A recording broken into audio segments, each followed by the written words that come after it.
theory application project, I'll be focusing on the TA2 lens point. The business we'll be looking at is Netflix. We'll be exploring how barriers to innovation connect with stakeholder management, communication, planning, and scope control. The innovation project I'll focus on is Netflix ad-supported streaming business. So the project began as a lower price plan model in 2022 and continued with the development of its own advertising platform.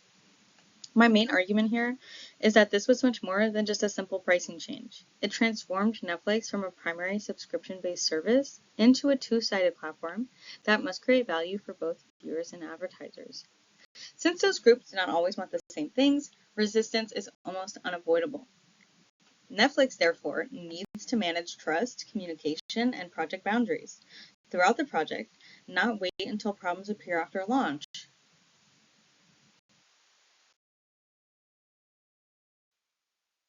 So what really needed innovation, and what triggered that change? The service needing innovation was Netflix's traditional subscription model. In 2022, the company was seeing slower membership and revenue growth. This created pressure to develop another source of growth while also offering customers a more affordable way to subscribe. Netflix responded by announcing a lower-priced ad-supported plan. It also selected Microsoft as its initial global advertising, technology, and sales partner.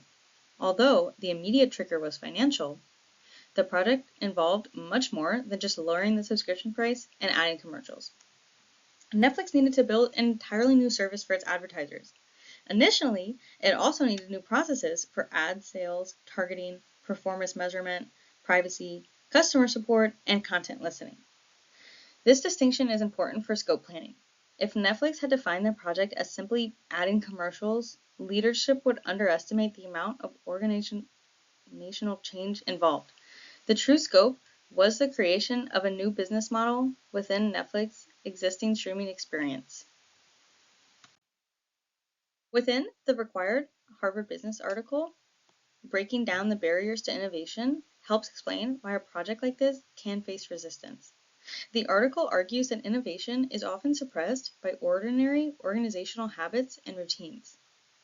Examples include employees having little time to experiment, poorly structured meetings, limited opportunities to raise concerns, and the belief that doing something differently will be inefficient or expensive.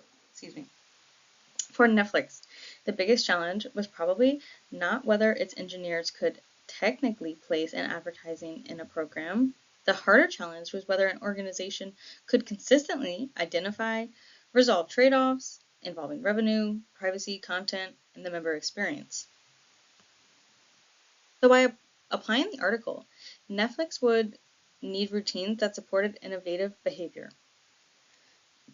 These could include protected time for experimentation, meetings organized around clear decisions, and an environment where employees feel safe to question growth, make assumptions, get recognition for learning, not only producing immediate financial results.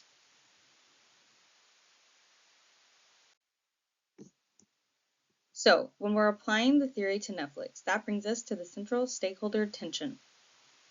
Netflix members may appreciate a lower subscription price, but they also want limited interruptions, relevant advertising, privacy, and the freedom to choose an ad-free plan. Advertisers want access to large audiences, accurate measurement, effective targeting, and brand-safe content. Meanwhile, Netflix wants additional revenue, but without causing members to cancel or switch from more profitable plans. In my view, resistance should not automatically be treated as a problem that must be eliminated. It can also be useful information. Resistance may show that the product's value equation is becoming unbalanced. For example, if members complain about the number of advertisements, that could mean Netflix revenue goals are beginning to outweigh the viewing experience. If advertisers complain about limited measurement, that could indicate that the business capabilities were not mature enough at launch. Stakeholder management, therefore, is not simply a public relations activity. It is a way to detect imbalance early enough to correct it. So, to determine how each stakeholder should be managed, I used a power interest map. Executive sponsors product and engineering teams, the advertising organization members, and technology partners should be managed closely because they have significant influence or are directly affected by the product. Advertisers, advertising agencies, measurement companies, and customer support teams need frequent information and reliable feedback channels. Regulators, content licensors, and creators should also remain satisfied because privacy requirements, contracts, and brand concerns could delay or limit the project. Members require special attention, however. One member may have little formal power, but members collectively influence adoption, cancellation rates, and even Netflix's reputation. For that reason, I would place members in the manage closely category rather than treating them as a low-powered group. I identified 4 major sources of resistance. The first is to identify resistance. Netflix built its reputation around convenient, on-demand viewing without traditional television commercials. Introducing advertisements challenged what both members and employees believed Netflix represented. A second barrier is capability resistance. Advertisers require sales, campaign management, performance measurement, and agency relationships. These were relatively new capabilities for Netflix, which initially created dependency on Microsoft and other external partners. The third barrier is conflicting initiatives. More advertising impressions may increase revenue, but too many advertisements could reduce satisfaction and increase cancellations. A less expensive plan might also cause some members to switch from higher priced plans. The fourth barrier is governance complicity. Privacy laws and content licenses and advertising regulations may vary across countries. As a result, Netflix cannot necessarily use the same approach in every market. The Harvard Business Review article helps explain why these problems might remain hidden. When employees lack time to experiment or do not feel comfortable raising concerns, a project may appear to be on a schedule, even when unresolved conflicts are building beneath the surface. Communication planning can help Netflix address these barriers, but communication should operate as a feedback loop rather than a one-time launch campaign. The first step is to listen. Netflix can use member pilot programs, customer support data, and employee risk reviews to identify concerns. The second step is to decide. A weekly cross-functional meeting could bring together representatives from product advertising, privacy, finance, and customer experience. Each major decision should have a clear owner and should be documented. A third step is to explain. Netflix should present the ad-supported plan as an additional choice, not as the removal of ad view viewing. It should also explain advertising frequency, privacy protections, plan limitations, and compliant channels in clear language. The final step is to learn. Netflix should monitor cancellation rates, member sentient, customer-supported contacts, advertiser results, and employee feedback. The communication schedule should also vary by stakeholder. Members need information when selecting or changing plans. Employees need frequent updates during development. Advertisers need demonstrations at important milestones. Executives need regular business reviews, not meetings that only report status. So, getting into what scope planning strategies could keep the product focused, they are mostly can be supported by holistic scope planning. Holistic scope planning means defining the minimum complete business system, not only the feature visible to the customers. So for Netflix, the initial scope should include selected launch markets with clear readiness requirements, a conservative number of advertising formats, frequency limits, privacy protection, measurement, and customer support, content listening, and partner integration. Netflix should also plan for eventually reducing its dependency on outside technology. Strategic control over advertising technology is part of the project's long-term scope. At launch, the product should not include every country. Highly aggressive targeting, numerous experimental formats, or unrelated growth initiatives. Trying to accomplish all of those things at once would increase risk and make the project even harder to control. Each proposed scope change should answer 3 questions. Which stakeholder receives additional value?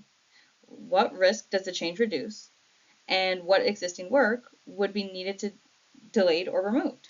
This approach turns scope control from an administrative exercise into a form of protecting strategic focus. How should communication and scope control work together over time?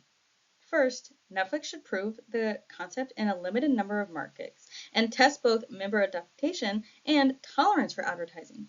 Secondly, it should stabilize playback, customer support, compliance, and advertising operations. Third, Netflix should scale the project from advertisers' trust in its measurement and members accept the experience. Finally, it should increase strategic ownership through Netflix Ad Suite while introducing new advertising formats carefully. The key rule here is that Netflix should move from one stage to the next based on evidence, not simply because it has reached a date in the project calendar. Netflix's actual progression through a Microsoft-supported launch to an in-house advertising platform demonstrates this kind of stage-capable development. In that sense, Netflix practice generally matches the theory. However, the continued expansion of the targeted and advertising formats means that the governance is becoming more important rather than less important. Overall, I believe Netflix has managed this innovation reasonably well. It preserved an ad-free option, used a partner to enter the advertising market faster, expanded gradually, and eventually developed its own platform. These decisions reduced resistance and helped Netflix manage capability risk. However, the next stage may be more difficult. Advertisers want more targeted and better measurement, while members and regulators want stronger privacy protections. Inactive pause, live and AI assistant advertising formats may create value for advertisers, but they also lead to a scope creep or damaging the viewing experience. This means Netflix must continue balancing innovation and stakeholder trust. It should not assume that every new advertising capability should automatically be added to the platform.